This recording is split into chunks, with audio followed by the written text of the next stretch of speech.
Hello students, welcome back in my channel. आज हम लोग पढ़ने वाले हैं नॉन कॉर्डेट्स का सबसे last phylum, that is phylum Hemichordata, जिसको हम कनेक्टिंग लिंक बोल रहे होते हैं। किसके बीच में? नॉन कॉर्डेट्स और कॉर्डेट्स के बीच में। और इसमें जो एग्जांपल्स हैं जैसे बैलेनोग्लॉसस है, सैकोग्लॉसस है, जिसको कॉमनली हम एकॉन वॉर्म या टंग वॉर्म के नाम से जानते हैं। अंडरस्टूड। अब ये जो हेमिकॉर्डेटा है बच्चों, हेमी वर्ड का मतलब होता है हाफ, यानी ये हाफ कॉर्डेट है। क्यों? क्योंकि इसमें कुछ फीचर्स ऐसे हैं जो कॉर्डेट्स में भी पाए जाते हैं और इसीलिए इसको हम कनेक्टिंग लिंक बोलते हैं नॉन कॉर्डेट्स और कॉर्डेट्स के बीच में, है ना। देखो, जो हेमिकॉर्डेटा है बच्चों, इसको पहले ना सब फाइलम कॉर्डेटा में रखा गया था, तो यहाँ पे हम लोग लिख सकते हैं। लेकिन बाद में क्या हुआ ना कि इसको कॉर्डेटा से निकाल दिया गया और इसको नॉन कॉर्डेट्स के अंदर रखा गया, क्योंकि पहले ऐसा माना जा रहा था कि जो नोटोकॉर्ड है ना वो हेमिकॉर्डेट्स में पाया जाता है। समझ में आ रहा है कि नहीं? लोग ऐसा मानते थे कि जो नोटोकॉर्ड है वो हेमिकॉर्डेट्स में पाया जाता है उसके कॉलर रीजन में। लेकिन बाद में पता चला कि नहीं, जो स्ट्रक्चर जिसको लोग नोटोकॉर्ड समझ रहे थे वो एक्चुअली में नोटोकॉर्ड नहीं था। हेमिकॉर्डेट में जो स्ट्रक्चर प्रेजेंट था वो नोटोकॉर्ड नहीं था बल्कि स्टोमोकॉर्ड था। समझ में आ रहा है कि नहीं आ रहा है बच्चों? तो इसीलिए इसको कहाँ रख दिया गया? नॉन कॉर्डेट्स के अंदर रख दिया गया। इज दिस क्लियर और नॉट? तो यहाँ पे जो इनका बेसिकली हम लोग बोल सकते हैं कि इसको हम क्या बोल सकते हैं कि अर्लियर इसको हम कहाँ रख रहे थे? बताओ। कॉर्डेट्स के अंदर रख रहे थे। ये पॉइंट मैं आपको मेंशन कर दे रही हूँ, है ना। मेरे साथ साथ आप नोट्स बनाइए। तो वी कैन मेंशन कि earlier it was placed under, इसको हम कहाँ प्लेस किए थे? It was placed under a sub phylum of Chordata. ठीक है, कॉर्डेटा के सब फाइलम के अंदर इसको पहले प्लेस किया गया था। ठीक है, बट नाउ अब इसको कहाँ रखा गया है? ठीक है, but now it is placed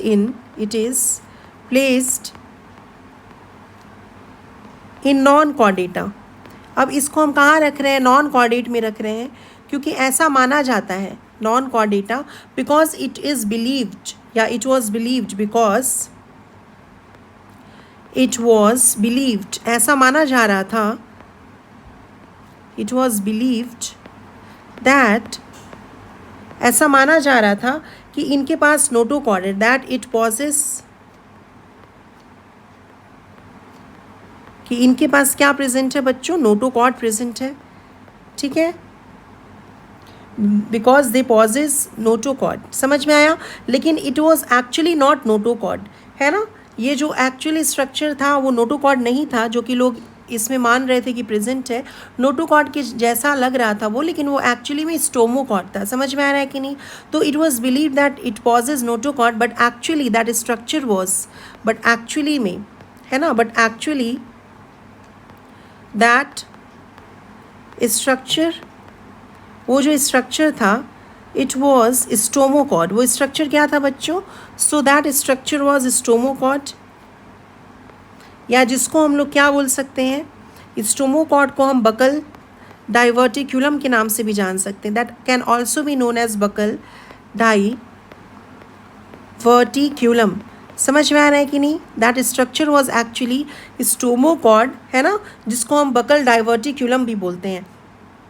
अब देखो दोनों में क्या अंतर था। देखो, जो बच्चों नोटोकॉर्ड होता है ना, अभी मैं आपको आगे पढ़ाऊंगी, हालांकि मैं आपको बेसिस ऑफ क्लासिफिकेशन में भी बताई हूँ। जो नोटोकॉर्ड होता है और एक तरफ अगर हम लोग मान लीजिए स्टोमोकॉर्ड लिखते हैं, है ना, स्टोमोकॉर्ड लिखते हैं। ठीक है, तो ये जो आपका नोटोकॉर्ड होता है, it is actually a solid structure. वहीं पे जो स्टोमोकॉर्ड पाया गया था ना, it was a hollow structure. Yes और नो? वो कहाँ, कैसा स्ट्रक्चर था? हॉलो था। और ये कहाँ पे प्रेजेंट हो रहा था? इन कॉलर रीजन। ये कॉलर रीजन में प्रेजेंट था। कॉलर एक पार्ट होता है हेमिकॉर्डेट्स के बॉडी में। मैं डायग्रामेटिकली भी आपको यहाँ पे दिखा देती हूँ। ये देखो बच्चों, ये जो रीजन है ना, ये कॉलर है, और उसी कॉलर में एक रूडिमेंट्री स्ट्रक्चर पाया जा रहा था, और उसी रूडिमेंट्री स्ट्रक्चर को हम बोल रहे थे stomochord. So this stomochord was rudimentary structure. Understood? ये जो स्टोमोकॉर्ड था ये रूडिमेंट्री था। Is this clear? रूडिमेंट्री था। उसके अलावा आपको मैंने बेसिस ऑफ क्लासिफिकेशन में बताया है कि जो नोटोकॉर्ड होता है इसका ऑरिजिन मीजोडर्मल होता है है ना। इसका ऑरिजिन कैसा होता है बच्चों, it is mesodermal in origin. वहीं पे जो स्टोमोकॉट होता है उसका ऑरिजिन एंडोडर्म से होता है, so it is actually endodermal in origin. So ऐसा माना जा रहा था कि जो हेमिकॉर्डेट्स होते हैं उनके पास नोटोकॉर्ड था, इसीलिए पहले उसको कॉर्डेट्स के अंदर हमने रखा, लेकिन बाद में पाया गया कि नहीं नहीं, जो स्ट्रक्चर हम लोग नोटोकॉर्ड समझ के बैठे हुए हैं वो एक्चुअली में नोटोकॉर्ड नहीं है, बल्कि वो दूसरा स्ट्रक्चर है जो नोटोकॉर्ड के जैसा नज़र आता है। वो कौन सा स्ट्रक्चर था बच्चों, सो वो स्ट्रक्चर था स्टोमोकॉर्ड, जिसको बकल डाइवर्टिकुलम भी बोलते हैं। ये रूडिमेंट्री स्ट्रक्चर है और ये कॉलर रीजन में प्रेजेंट होता है। इज दिस क्लियर और नॉट। अब ये जो हेमिकॉर्डेट्स हैं दे comprises of a small group of worm like animals, so we can mention over here कि they comprises ठीक है small groups of worm like animals, है ना, कीड़े के जैसे दिखने वाले एनिमल्स इसमें आते हैं। इनको एकॉर्न वॉर्म या फिर टंग वॉर्म बोलते हैं, वॉर्म लाइक एनिमल्स। एंड इसको हम कॉमनली क्या बोल रहे हैं बच्चों, अभी जस्ट मैंने बोला आपको, है ना बच्चों, मेरे साथ साथ आप नोट्स लिखना। So they are commonly known as acorn worm, या इसी को हम लोग बोल सकते हैं बच्चों टंग वॉर्म। समझ में आ रहा है, इसको एकॉर्न वॉर्म या फिर टंग वॉर्म के नाम से जानते हैं। इज दिस क्लियर और नॉट। इतनी बातें समझ में आ गई, यस बताओ मुझे, इतनी बातें आपको समझ में आ गई होंगी, है ना। आप मेरे साथ साथ नोट्स लिखो। हेमिकॉर्डेटा बहुत ही यू कैन से छोटा सा फाइलम है, इसीलिए मैं इसका नोट्स अलग से लिख के नहीं लाई हूँ, है ना। मैंने सोचा कि साथ में ही मैं आपको नोट्स लिखवाऊँगी ताकि आप मेरे साथ ईजिली लिख सको। उसके अलावा मैंने आपको ये भी बताया कि ये जो है आपका हेमिकॉर्डेट्स, जैसे कि इसके एग्जांपल में बेलानोग्लॉसस आता है। ये जो डायग्राम बनाया है बच्चों बेलानोग्लॉसस का है ना, ये कनेक्टिंग लिंक होता है किसके बीच में, कॉर्डेट्स और नॉन कॉर्डेट्स के बीच में। So we can mention this point as well कि it is regarded as connecting link. ये एक प्रकार से कनेक्शन बनाता है, सो इसीलिए इसको हम क्या बोल रहे हैं, it is regarded as connecting link.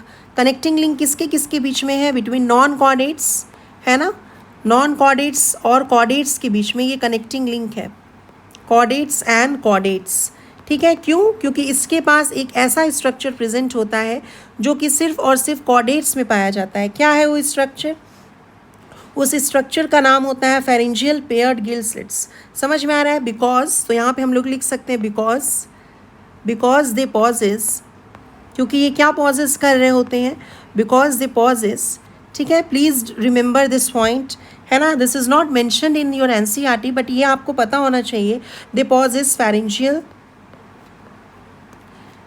Pharyngeal paired gill slits, जैसे फिशेस में आपने देखा होगा ना गिल स्लिट्स होता है, यस।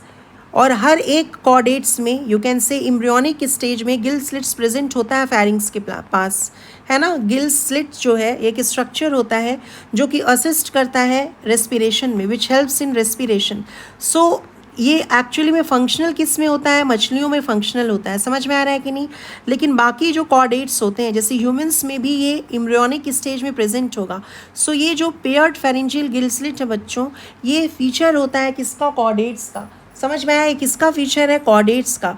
बट ये बेसिकली आपका नॉन कॉर्डेट में, हेमिकॉर्डेट्स में भी पाया जाता है। सो इसीलिए हम लोग इसको बोलते हैं कि जो हेमिकॉर्डेट्स हैं they are referred as a connection और a connecting link between non chordate and chordate. क्योंकि जो कॉर्डेट का फीचर होता है बच्चों, आगे मैं आपको कॉर्डेट पढ़ाऊंगी तो उसमें बताऊंगी फेरेंजियल पेयर्ड गिल स्लिट्स जो है वो कॉर्डेट का फीचर है, लेकिन वो हेमिकॉर्डेट्स में भी पाया जा रहा है। इसीलिए हम लोग इसको क्या बोल रहे हैं, एक तरह से कनेक्टिंग लिंक बोल रहे हैं। Is this clear, I hope I am very clear till now. अब यहाँ पे हम लोग आगे अगर बात करें इसका हैबिट और हैबिटाट के बारे में, so let's talk habit and habitat के बारे में। अगर हम लोग बात करें तो आपको याद होगा मैंने आपको बताया था ये एक्सक्लूसिवली मरीन होते हैं, है ना। 3 ऐसे कॉर्डे यू कैन से फाइलम्स हैं जो एक्सक्लूसिवली मरीन हैं, जो कि पूरी तरह से मरीन वाटर में पाए जाते हैं, है ना। कौन कौन से वो फाइलम्स थे, एक तो टीनोफोरा था, उसके बाद इकाइनोडर्मेटा था एंड हेमिकॉर्डेटा था। तो यहाँ पे हम लोग मेंशन कर सकते हैं कि ये एक्सक्लूसिवली मरीन है ना, यानी कि सिर्फ और सिर्फ ये सी वाटर में पाए जाते हैं, फ्रेश वाटर में पाए नहीं जाएंगे, टेरेस्ट्रियल भी ये नहीं होते हैं। अंडरस्टूड। और यहाँ पर ये लोग भी इकाइनोडर्म्स के जैसे बॉटम ड्वेलर्स होते हैं। जैसे इकाइनोडर्म्स जो है वो बेंथिक होता है, याद है आपको, है ना। बेंथिक मतलब क्या होता है बच्चों, बॉटम ड्वेलर्स, यानी कि सी जो है, समुद्र जो है, उसके बॉटम में पाए जाने वाले जानवर होते हैं ये लोग, और बहुत ही लेज़ी होते हैं। समझ में आ रहा है, ये लोग बहुत ही ज़्यादा लेज़ी होते हैं। और यू कैन से जो ये लोग क्या करते हैं ना, शैलो पिट्स बनाते हैं वहाँ पे रह के, है ना, मेक्स शैलो पिट्स, वहीं पे ये लोग खाते हैं पीते हैं, है ना। एक तरह से यू कैन से ये फिल्टर फीडर्स होते हैं, जो इनको मिल गया वो फिल्टर करके ये खा लेते हैं। बहुत मेहनत करने में विश्वास नहीं रखते हैं। समझ में आ रहा है, they are actually lazy animals, और ये फिल्टर फीडर्स होते हैं, they are actually filter feeders. Understood और नॉट। सो ये एक्सक्लूसिवली मरीन हो गए, बेंथिक हो गए यानी बॉटम में रहने वाले जानवर होते हैं, लेज़ी जानवर होते हैं, और फिल्टर फीडर्स होते हैं। तो ये बातें आपको पता होनी चाहिए बच्चों। उसके बाद से अगर हम लोग इसके बॉडी के बारे में बात करें, let's talk about their body form. So अगर हम लोग इसके बॉडी फॉर्म के बारे में बात करें तो इनका जो बॉडी है वो ट्यूब्यूल के या ट्यूब के जैसा होता है। So we can mention they have tubiculous body, है ना, ट्यूब्यूल के जैसा बॉडी होता है। सिलेंडर के जैसा हो सकता है, तो इसको सिलेंड्रिकल वर्ड भी यूज़ कर सकते हैं। और लॉन्ग होता है ना, तो हम लोग we can use the word elongated. Yes और no, we can use the word elongated as well. अब यहाँ पे इसका जो बॉडी है, बॉडी में 3 पार्ट्स होता है। जैसे मोलस्का में बॉडी में 3 पार्ट्स था ना, हेड था, विसरल हम था, और मस्कुलर फूट था। आर्थ्रोपोडा में हेड, थोरैक्स और एब्डोमेन था। वैसे ही इसके बॉडी हैज़ 3 पार्ट्स। इनके बॉडी में भी बच्चों 3 पार्ट्स होते हैं। कौन कौन से वो पार्ट्स होंगे? एक तो देखो ये डायग्रामेटिकली मैं आपको दिखा रही हूँ। एक ये पार्ट हो गया, this one, this is the anterior part, this is called proboscis. और उसी प्रोबोसिस में एक यू कैन से ग्लैंड प्रेजेंट होता है जो कि एक्सक्रीशन का काम करता है बच्चों, और वो प्रोबोसिस में ग्लैंड होता है, इसीलिए उसको प्रोबोसिस ग्लैंड बोलते हैं, जिसका काम होता है एक्सक्रीशन। उसके बाद से नेक्स्ट इज कॉलर, है ना। और थर्ड रीजन जो होता है वो है ट्रंक। ट्रंक जो है वो लॉन्गेस्ट रीजन है। इसी कॉलर रीजन में जो है वो स्टोमोकॉट प्रेजेंट होता है। और ट्रंक में ये जो स्ट्रक्चर आपको नज़र आ रहा है, this is known as hepatic caeca, जो कि बेसिकली सिक्रीट करते हैं गैस्ट्रिक जूस को। समझ में आ रहा है, ये जो स्ट्रक्चर आपको नज़र आ रहा है, this is known as hepatic caeca. कहाँ पे प्रेजेंट है हेपेटिक सीके? आपको ट्रंक में नज़र आ रहा है ना, हेपेटिक सीके। और ये हेपेटिक सीके जो है दे सिक्रीट्स गैस्ट्रिक जूस। समझ में आ गया बच्चों? तो ये सिक्रीट कर रहे हैं डाइजेस्टिव या यू कैन से गैस्ट्रिक जूसेस। सो 3 पार्ट्स इनके बॉडी में होता है। एंटीरियर जो है वो आपका प्रोबोसिस हो गया, देन कॉलर हो गया, और लॉन्गेस्ट रीजन है जिसको हम ट्रंक बोल रहे होते हैं। Is this clear? सो इनके बॉडी में 3 पार्ट्स जो हैं, we are going to mention that parts one by one, है ना। तो फर्स्ट पार्ट इज़ व्हाट? सबसे पहला पार्ट क्या है? एंटीरियर में प्रोबोसिस है, जिसके पास प्रोबोसिस ग्लैंड होता है ना। प्रोबोसिस हो गया, प्रोबोसिस। उसके बाद से नेक्स्ट रीजन जो है आपका ये क्या हो गया? कॉलर, है ना, जिसके अंदर आपका प्रेजेंट होगा क्या चीज़? आपका प्रेजेंट होगा रूडिमेंट्री यू कैन से स्ट्रक्चर प्रेजेंट होगा, जिसको हम स्टोमोकॉड बोल रहे हैं। और ये कहाँ प्रेजेंट होता है? This is present in the middle. और सबसे लास्ट जो रीज़न होगा बच्चों, उसको हम क्या बोल रहे होते हैं?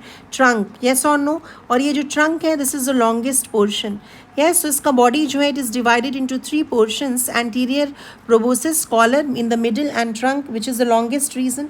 अब यहाँ पे अगर हम इसके जनरल फीचर्स की बात करें, if you talk about the general features, तो इसमें बहुत खास तो है नहीं बात करने के लिए। Yes, then but then also we should know the general features. जो आपने बेसिस ऑफ क्लासिफिकेशन में पढ़ा था वही सब चीज़ें इसमें प्रेजेंट हैं। So they have organ system level of body organisation, है ना। ऑर्गन सिस्टम लेवल का बॉडी ऑर्गेनाइजेशन हो गया, ऑर्गन सिस्टम लेवल हो गया बॉडी ऑर्गेनाइजेशन का। उसके बाद से 3 जर्म लेयर्स हैं, यानी कि जो ऑर्गेनिजम्स हैं ये ट्रिप्लोब्लास्टिक ऑर्गेनिजम्स हैं। Outer most ectoderm, inner most endoderm, और मिडिल में मीजोडर्म होगा। उसके बाद से ये लोग सिलोमेट हैं, यानी कि इनमें सिलोम प्रेजेंट है। और कैसा सिलोम प्रेजेंट है? ये अगेन इंटेरोसिलोम है ना, यानी the coelom is formed by you can say pouches of the archenteron या प्रिमिटिव गट।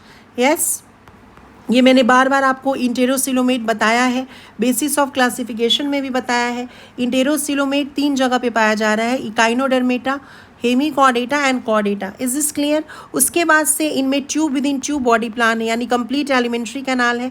दो ओपनिंग्स प्रेजेंट है इनके एलिमेंट्री कैनाल में, one is mouth and the another one is anus. एक से फूड की एंट्री होगी, दूसरे ओपनिंग से वेस्ट का रिमूवल होगा। तो tube within tube body plan is found. Yes, tube within tube body plan को हम क्या बोल रहे होते हैं? Tube within tube body plan को हम क्या बोल रहे होते हैं बच्चों? कंप्लीट डाइजेस्टिव सिस्टम या कंप्लीट एलिमेंट्री कैनाल बोल रहे होते हैं। यस और नो? कंप्लीट एलिमेंट्री कैनाल हम लोग बोल सकते हैं, डाइजेस्टिव सिस्टम बोल सकते हैं। और इसमें पहले एनस बनता है, उसके बाद माउथ बनता है। वैसे कंडीशन को ड्यूटेरोस्टोम्स बोलते हैं। यस और नो? ये ड्यूटेरोस्टोम्स हैं, यानी पहले इनमें एनस बनेगा और फिर बाद में माउथ बनेगा। इकाइनोडर्मेटा, हेमीकॉर्डेटा एंड कॉर्डेटा, इन तीनों में ड्यूटेरोस्टोम्स कंडीशन जो है वो पाया जाता है। यस, और उसके अलावा जो है इनका जो क्लीवेज होगा वो इनडिटर्मिनेट क्लीवेज होगा, है ना। इनडिटर्मिनेट क्लीवेज जो है ये फीचर होता है इकाइनोडर्म्स, हेमीकॉर्डेट एंड कॉर्डेट का, यानी जो अर्ली सेल्स होंगे ब्लास्टोमियर के, उसका फेट नहीं डिसाइडेड है कि वो कौन सा टिश्यू बनने वाला है या कौन सा ऑर्गन बनने वाला है। यस, इसके बारे में भी मैंने आपको पहले ही बता दिया था। तो देखो बेसिकली जो इकाइनोडर्म्स होते हैं, हेमीकॉर्डेट्स और कॉर्डेट्स, उनमें वो सबके सब इंटेरोसिलोमेट है, ड्यूटेरोस्टोम्स हैं, और उन तीनों में इंडिटर्मिनेट क्लीवेज होगा। So these are the features which are shared by echinoderms, hemichordates and chordates. I hope I am very clear till now. उसके बाद से अगर हम सिमेट्री की बात करें बच्चों, तो इसमें बाईलैटरल सिमेट्री होगी, है ना। आपको मालूम ही है कि प्लैटिहेल्मिन्थस ऑनवर्ड्स बाईलैटरल सिमेट्री शुरू हो जाती है। इकाइनोडर्म्स के जो अडल्ट्स होते हैं उसमें रेडियल सिमेट्री होती है ना, वो अलग से आपका एक्सेप्शन हो जाता है। और इकाइनोडर्म्स के लार्वा में बाइलैटरल सिमेट्री होती है। इज दिस क्लियर और नॉट? सो ये जो चीज़ें हैं ये आपको ऑब्वियसली पता होंगी। ये हम अगर मैं नहीं भी लिखती तो आपको मालूम होता, क्योंकि आपने ये सब जो चीज़ें हैं ये आपने बेसिस ऑफ क्लासिफिकेशन में पढ़ा था। यस और नो? Is this clear? यहाँ तक कोई भी प्रॉब्लम है, कोई भी अगर चीज़ों में दिक्कत हो रही है तो आप प्लीज़ उसको कमेंट सेक्शन में लिख के बताइए। यस और नो? इतनी बातें आपको समझ में आ गई होंगी। उसके अलावा अगर हम लोग बात करें तो जो डाइजेशन हो रहा है ना, वो डाइजेशन कहाँ होगा? एक्स्ट्रा सेलुलर होगा। ये मैं अलग से फिजियोलॉजी में लिख दे रही हूँ। चलिए, फिजियोलॉजी में हम लोग क्या क्या चीज़ें लिखेंगे, क्या क्या चीज़ों के बारे में बात करेंगे फिजियोलॉजी में? वी विल टॉक अबाउट, सबसे पहले डाइजेशन का ही बात करते हैं। चलो, लेट्स टॉक अबाउट डाइजेशन। ठीक है, डाइजेशन की अगर हम लोग बात करें, सो डाइजेशन में you know they have a complete alimentary canal, tube within tube body plan इनमें है। यस, है ना, दो ओपनिंग्स है। सो कंप्लीट एलिमेंट्री कैनाल, और कंप्लीट एलिमेंट्री कैनाल कौन से फाइलम से शुरू हुआ है बच्चों बताओ? एस्चिलमिन्थिस से शुरू हुआ है ना। एस्चिलमिन्थिस से ही कंप्लीट एलिमेंट्री कैनाल शुरू हुआ है। और इनमें जो डाइजेशन है वो एक्स्ट्रा सेलुलर डाइजेशन है, यानी digestion is occurring outside the cell. Extra cellular digestion किसमें प्रेजेंट है? प्लैटिहेल्मिन्थिस से लेकर कॉर्डेट्स तक एक्स्ट्रा सेलुलर डाइजेशन है। पॉरीफेरा में इंट्रा सेलुलर डाइजेशन था, और निडेरिया और टीनोफोरा में दोनों डाइजेशन था, एक्स्ट्रा सेलुलर भी था और इंट्रा सेलुलर भी था। यस और नो? If you remember. उसके बाद से if you talk about respiration, अगर हम रेस्पिरेशन के बारे में बात करें, रेस्पिरेशन के बारे में चर्चा करें, तो NCERT is clearly writing that respiration जो है it is occurring with the help of gills, है ना। रेस्पिरेशन किसकी मदद से हो रहा है बच्चों इनमें? तो respiration is occurring with the help of gills. इसको थोड़ा सा नीचे कर देते हैं। ये एनसीईआरटी की रीडिंग मैं आपको कराऊंगी, पहले ये कवर हो जाए, है ना, देन आई विल, मतलब एक बार एनसीईआरटी की रीडिंग भी हम लोग करेंगे। ठीक है, डायग्राम तो मैंने आपको दिखा ही दिया। अब रेस्पिरेशन जो है इनमें गिल्स के थ्रू हो रहा है। Next, if we talk about the circulation, अगर हम सर्कुलेशन के बारे में बात करें तो सर्कुलेशन ऑब्वियसली इसमें ओपन टाइप है ना। सर्कुलेशन जो सर्कुलेटरी सिस्टम है वो कहाँ से शुरू हुआ है? इकाइनोडर्म्स से शुरू हुआ है क्या? बिल्कुल भी नहीं। सर्कुलेटरी सिस्टम कहाँ से शुरू हुआ है बच्चों? एनीलिडा से शुरू हुआ है। मैंने आपको जब एनीलिडा पढ़ाया था तो बताया था ना, during the course of evolution, pumping heart, closed circulatory system, true coelom, है ना, एंड मेटामेरिज्म और सेगमेंटेशन फर्स्ट अरोज इन फाइलम एनीलिडा। यस और नो? तो एनीलिडा में क्लोज सर्कुलेटरी सिस्टम होता है, बाकी जो नॉन कॉर्डेट्स होते हैं उनमें ओपन सर्कुलेटरी सिस्टम होता है। ये आपको याद रखने की ज़रूरत है। मोलस्का के अंदर जो क्लास सेफेलोपोडा होता है उसमें भी क्लोज सर्कुलेटरी सिस्टम होता है। ये सब मैंने आपको बता दिया था। तो इनमें भी जो सर्कुलेटरी सिस्टम है वो आपका क्या होगा? ओपन सर्कुलेटरी सिस्टम होगा। Open type of circulatory system होगा जो कि उतना अच्छा नहीं है ना। ब्लड वेसल्स, कैपिलरीज वगैरह इसमें प्रेजेंट नहीं होंगे। इनमें हार्ट प्रेजेंट होगा। इसके पहले जो हमने फाइलम पढ़ा इकाइनोडर्म्स, उसमें बच्चों ना हार्ट होता है ना ब्रेन होता है। Echinoderms are heartless, echinoderms are brainless. लेकिन इनमें जो है बच्चों ये हार्ट जो है वो प्रेजेंट होगा। लेकिन हार्ट किस साइड प्रेजेंट होगा? देखो बच्चों, कभी भी अगर नॉन कॉर्डेट्स में हार्ट प्रेजेंट होगा तो वो आपका डॉर्सल साइड में प्रेजेंट होगा, है ना। जो नॉन कॉर्डेट्स होते हैं वो अपने पीठ पर अपना हार्ट लेकर चलते हैं। जैसे कॉकरोच भी मैंने जब पढ़ाया था तो उसमें बताया था कि हार्ट जो है वो डॉर्सल होता है। वहीं पे जो कॉर्डेट्स होंगे जैसे ह्यूमंस भी, उसमें हार्ट किस साइड होता है? Ventral side. जो पेट वाला साइड है उसको वेंट्रल साइड बोलते हैं बच्चों। समझ में आ रहा है कि नहीं? अब इसमें जो हार्ट होता है ना वो मायोजेनिक हार्ट है। ये बहुत इंपॉर्टेंट बात हो गई, है ना। कॉकरोच का हार्ट जो है वो न्यूरोजेनिक हार्ट होता है, लेकिन इनका हार्ट जो है वो मायोजेनिक हार्ट है, which is a advanced feature of them. Understood? यानी कि जो you can say heart beat का जो इम्पल्स है वो मसल जनरेट करेगा, नर्वस सिस्टम जनरेट नहीं करेगा। Is this clear? उसके बाद से अगर हम लोग नेक्स्ट बात करें, if we talk next about the excretion, अगर हम एक्सक्रीशन के बारे में बात करें तो एक्सक्रीशन के लिए मैंने बता ही दिया कि इनके पास प्रोबोसिस ग्लैंड होगा, है ना। प्रोबोसिस ग्लैंड जो है कहाँ पे प्रेजेंट है? प्रोबोसिस ग्लैंड बताओ। प्रोबोसिस, आई थिंक स्पेलिंग गलत हो गई। प्रोबोसिस ग्लैंड जो है which is present in the proboscis region and in anterior proboscis में प्रेजेंट है ना, वो एक्सक्रीशन का काम कर रहा होता है। Is this clear? अब नेक्स्ट अगर हम लोग बात करते हैं रिप्रोडक्शन के बारे में, तो reproduction is almost same as echinoderms. जैसा मैंने इकाइनोडर्म्स में पढ़ाया था कि इनमें जो रिप्रोडक्शन है वो सेक्सुअली होगा, यानी सेक्सुअल मीन्स के थ्रू होगा। ये डायोशियस होंगे, यानी कि यूनिसेक्सुअल होंगे। मेल और फीमेल जो ऑर्गेनिजम्स हैं वो अलग अलग होंगे, है ना। तो ये यूनिसेक्सुअल कंडीशन है, यानी सेक्सेस जो हैं दे आर सेपरेट। और तो और इनमें you can say fertilization will be external fertilization, है ना। जैसा कि हमने पढ़ा था किसमें, इकाइनोडर्म्स में भी फर्टिलाइजेशन कैसा पढ़ा था? एक्सटर्नल फर्टिलाइजेशन पढ़ा था, एक्सटर्नल फर्टिलाइजेशन। और जैसे इकाइनोडर्म्स में हमने पढ़ा था बच्चों कि इनडायरेक्ट डेवलपमेंट होता है, यानी कि larva is present. In the same way इनके पास भी इनडायरेक्ट डेवलपमेंट होगा, यानी कि there will be presence of larval stage. So indirect development is found in them. अब इनडायरेक्ट डेवलपमेंट में लार्वा का नाम याद रखना ज़रूरी नहीं है, बट फिर भी मैं आपको बता दे रही हूँ। The name of the larva is tornaria larva. Yes और नो? लार्वा का नाम क्या हो गया? The name of the larva is tornaria larva. And ये जो लार्वा होता है ना बच्चों, टॉर्नेरिया लार्वा जो होता है, it resembles bipinnaria larva of echinoderms. Yes और नो? जब मैंने आपको इकाइनोडर्म्स पढ़ाया था तो उसमें आपको बाइपिनेरिया लार्वा बताया था, अगर आपको याद आ रहा हो। और अगर आपने मेरा लेक्चर देखा हो तो ये जो टॉर्नेरिया लार्वा है ना, किसका? हेमिकॉर्डेट्स का, वो बाइपिनेरिया लार्वा ऑफ इकाइनोडर्म से के जैसा दिखता है, तो उसके जैसा ये रिजेंबल करता है। Resembles bipinnaria larva of you can से इकाइनोडर्म्स। Is this clear? इतनी बातें आपको समझ में आ गई? यस, इतनी बातें आपको समझ में आ गई। इनका बॉडी कैसा होगा? डेफिनेटली इनका बॉडी अनसेगमेंटेड होगा।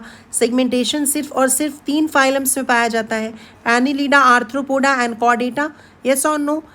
स्यूडो सेगमेंटेशन या फॉल्स सेगमेंटेशन टेपवर्म में पाया जाता है ना। मैंने ये सब चीज़ें आपको बता दी थी। इज दिस क्लियर और नॉट क्लियर? बताओ, इतनी बातें समझ में आ गई। अगर हम लोग नेक्स्ट बात करते हैं इनके नर्वस सिस्टम के बारे में, अगर हम नर्वस सिस्टम के बारे में बात नहीं किए हैं, नहीं किए हैं, तो चलिए इनके नर्वस सिस्टम के बारे में बच्चों आपको बता दूं। If we talk about their nervous system, तो जैसा बाकी you can say non chordates का नर्वस सिस्टम होता है वैसा ही नर्वस सिस्टम इनके पास भी है।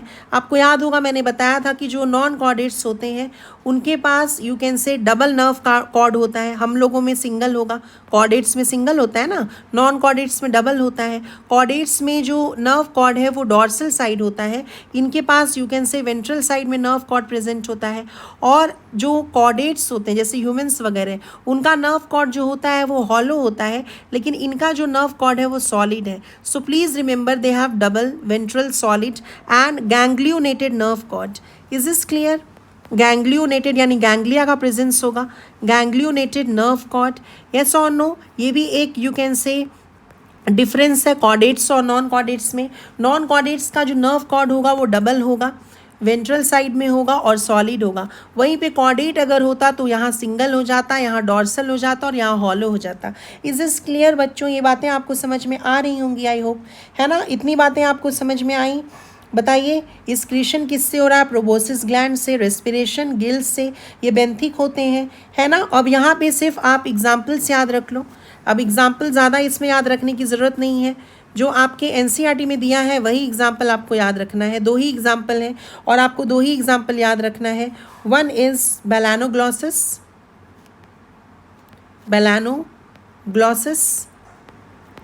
And the second example is Saccoglossus. समझ में आ गया? सेकेंड एग्जाम्पल क्या हो गया? सैकोग्लॉसिस। ठीक है, अब इनको हम क्या बोल रहे हैं? Commonly they are known as tongue worm या अकॉन वॉर्म।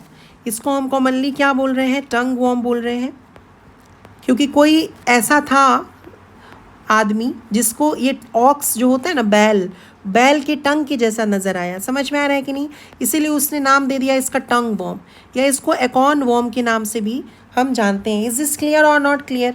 अब यहाँ पे चलो हम लोग एनसीईआरटी रीड करते हैं, ठीक है, और समझने की कोशिश करते हैं। Hemichordata was earlier considered as a sub phylum under phylum Chordata, but now it is placed as a separate phylum under non Chordata. Yes, hemichordate has a rudimentary structure in the collar region, very important, जिसको हम stomochord बोल रहे हैं, which is similar to notochord. Yes, this phylum consist of a small group of worm like animals, जो कि marine होंगे, exclusively marine होंगे, जिसमें organ system level of organization present होगा, बाईलैटरल सिमेट्री होगा, ट्रिप्लोब्लास्टिक होंगे और सिलोमेट होंगे, इंटेरोसिलोम।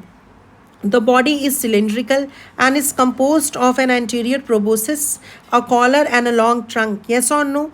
Circulatory system is of open type. Respiration takes place through gills. Excretory organ जो है वो proboscis gland है. Sexes जो है वो separate है. Fertilization external हो रहा और development indirect है यानी larva है. Example Balanoglossus और Saccoglossus. तो हर एक point मैंने आपको explain कर दिया है. I hope आपको जो मेरा lecture है वो अच्छे से समझ में आ रहा होगा, है ना? अगर आपको समझ में आ रहा है तो मेरे चैनल को आप सब्सक्राइब ज़रूर करिएगा, ठीक है, और अपने जो फ्रेंड्स हैं उसको उनके साथ शेयर ज़रूर करिएगा। आप एक बार क्या करो ना कि इनका यू कैन से स्क्रीनशॉट ले लीजिए, ठीक है, इसका स्क्रीनशॉट आप ले लो, पॉज करके you can take the screenshot, ठीक है। इनका बॉडी कैसा है? ट्यूबिकुलस है, इलोंगेटेड है ना? जो प्रोबोसिस है, देखो यहाँ पे ये टैपरिंग है, प्रोबोसिस जो है ये टैपरिंग नज़र आ रहा है। यस, प्रोबोसिस क्या है? Proboscis is the anterior tapering part.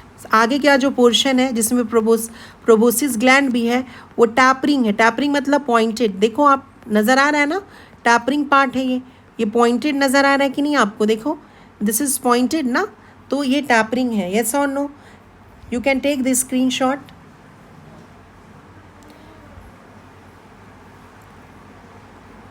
जो नोट्स हैं वो बहुत ही मैंने सोच समझ के बनाए हैं, मेरे एक्सपीरियंस के साथ मैंने इस नोट्स को हर साल मॉडिफाई भी किया है।